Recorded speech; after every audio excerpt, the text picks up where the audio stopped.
So, and we're back. We're going to be talking about how to connect to the Veeam API, and in this video, and in this is the long way video. We're going to go through all the steps required to connect to get the token, and then add the token to the header to then be able to send it off, as well as all the packages you need to install in order for it to work. Then I'm going to show you, after doing it both for the Veeam Enterprise Manager API as well as the V11 API, we're then going to show you a very easy way to do it. So, but I think it's worth going through the long way so you understand it.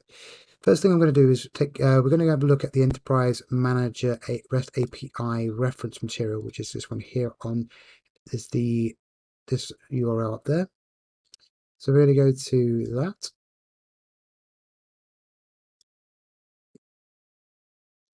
And we are then going to go to getting started, authentication and security, ATP authentication.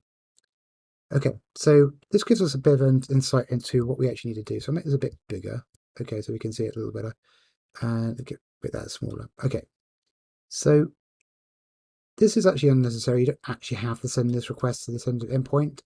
I always just go to the get this the point there. So that's where we actually have to send the API, the request to the API for the authentication. So we need to send the authentication to that, and then it will send us back a token. So we can see here, client sends a post request to obtain a URL to create a new login session. Now I'm going to go through the type of users. I'm always assuming you're going to be the administrator in this. I haven't actually gone into what restrictions there are on the different users. So for the sake of this course, I'm going to assume that you're a admin.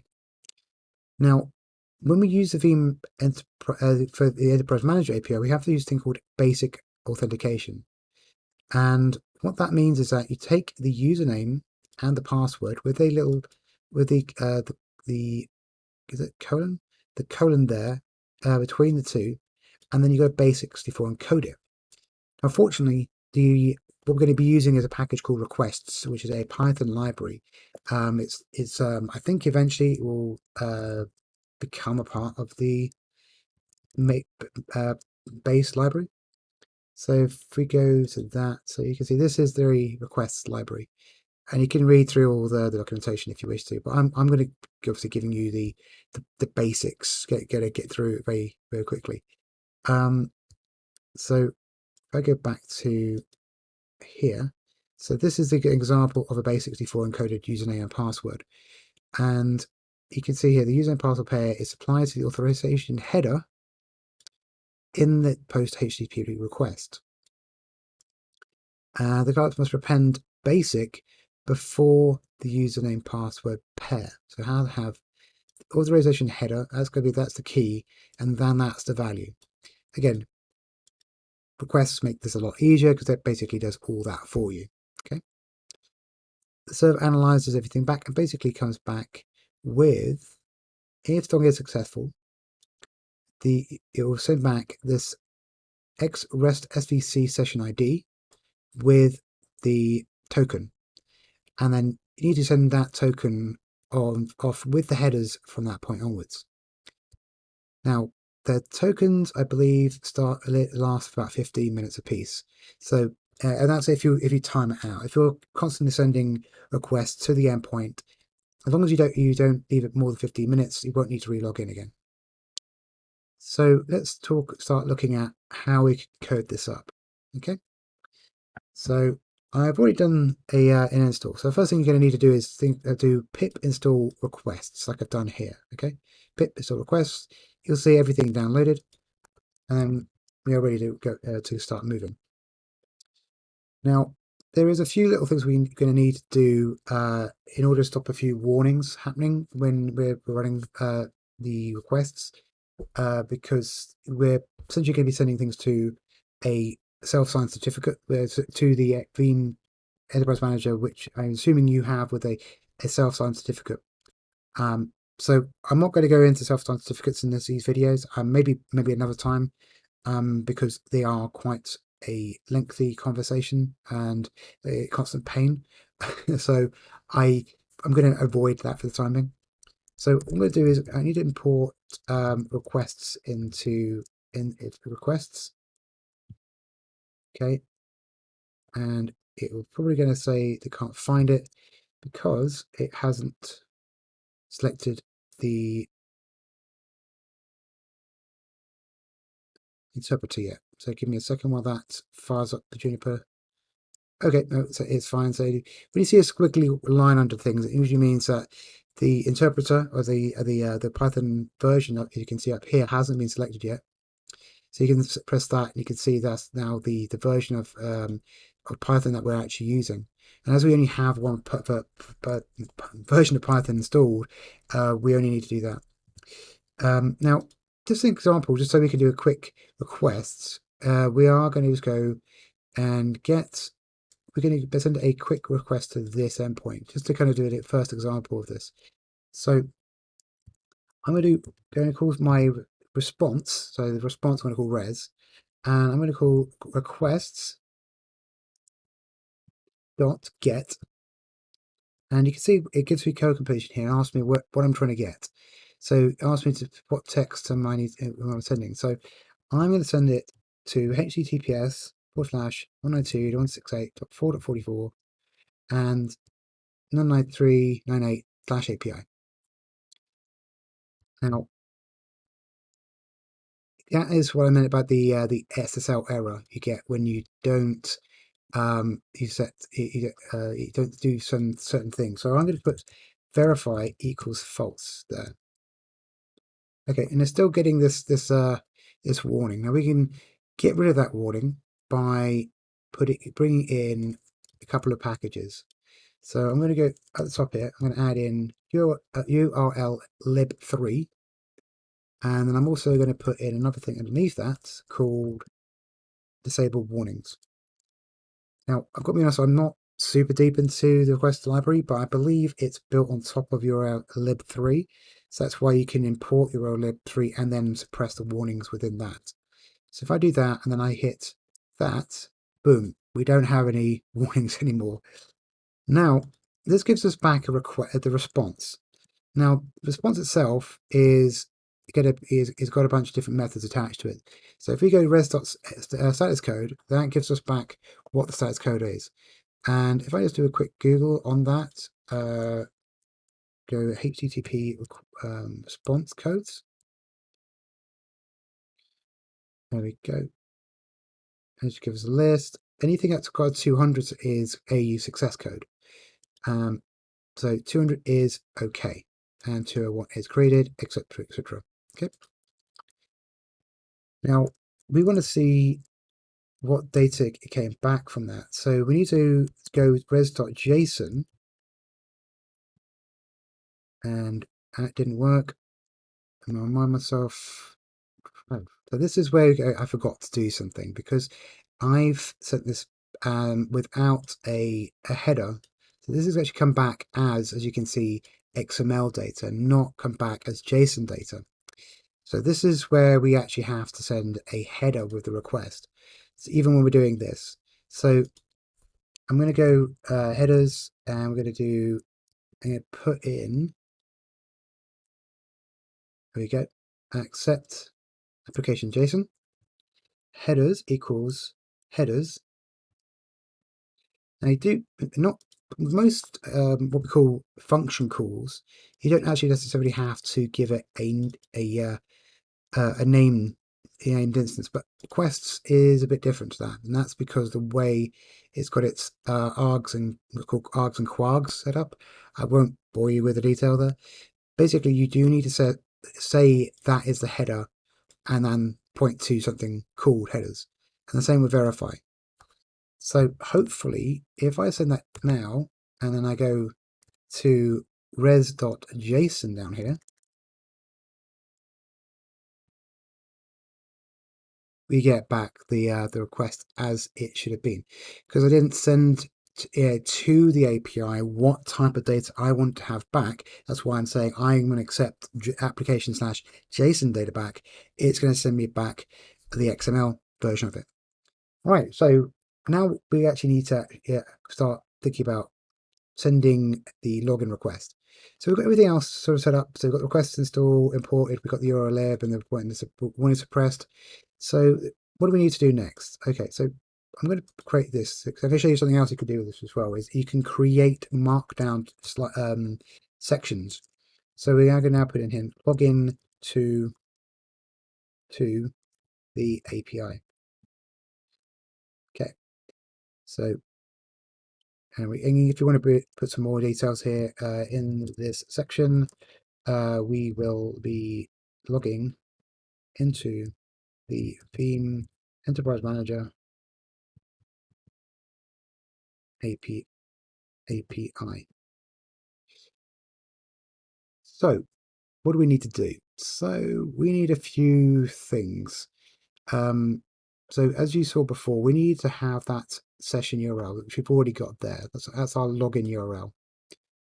And we also need to create our authentication. Now, requests, I've actually forgot, we need to import another thing to do the basic authentication. And it's part of the Python package. It's called request.auth import http basic auth. Boom, there we go, we've got that.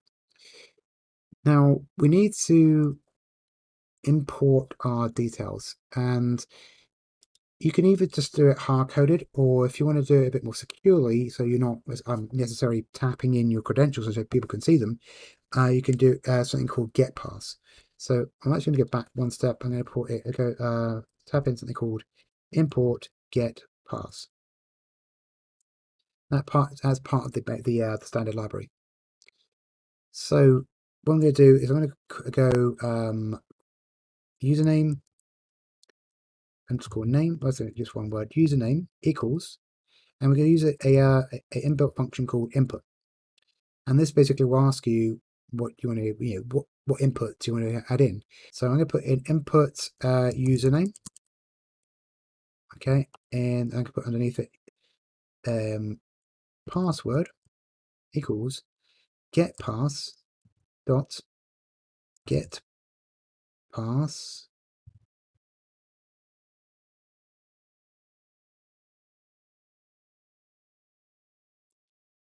password like so. So what I'm going to do is I'm just going to hit those, and it actually brings up a little prompt at the top there. So I'm going to put it right at testlab.net and password. Okay, so those now have been set as those two variables. So next we need to create our authorization string. So we can call this auth, http basic auth we saw earlier, and I'm going to add in username and password.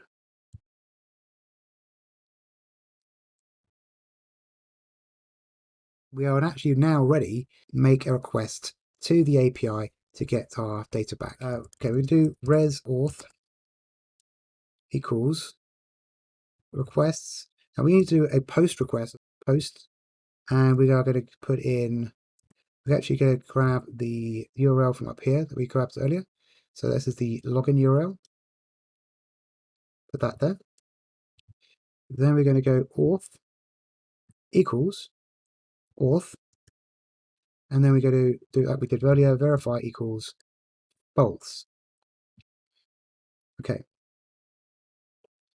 Now, in luck, okay, we've got something back.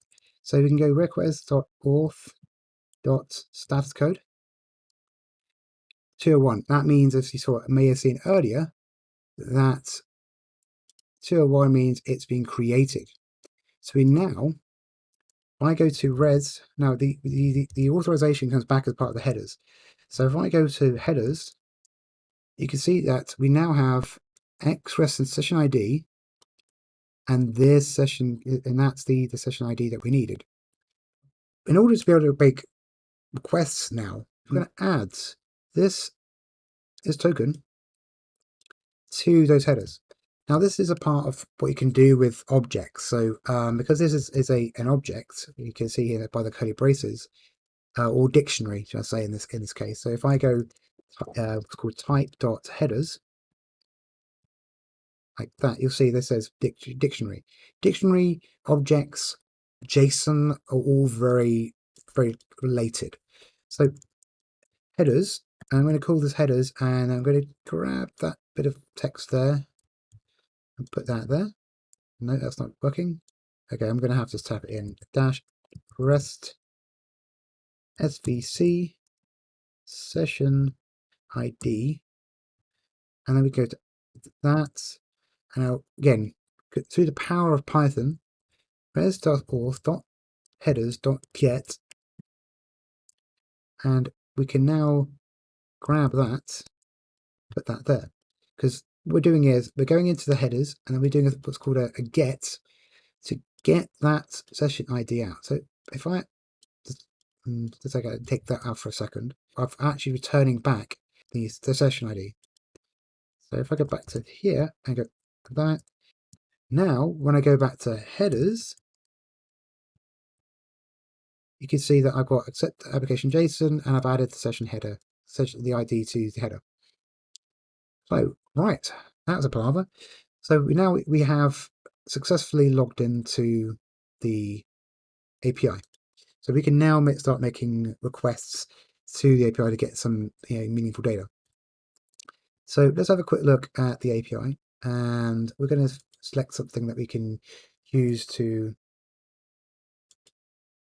Okay, so we're going to get the backup servers. So I'm going to grab that copy, and we're going to go back here, and we're just going to create a new one called backup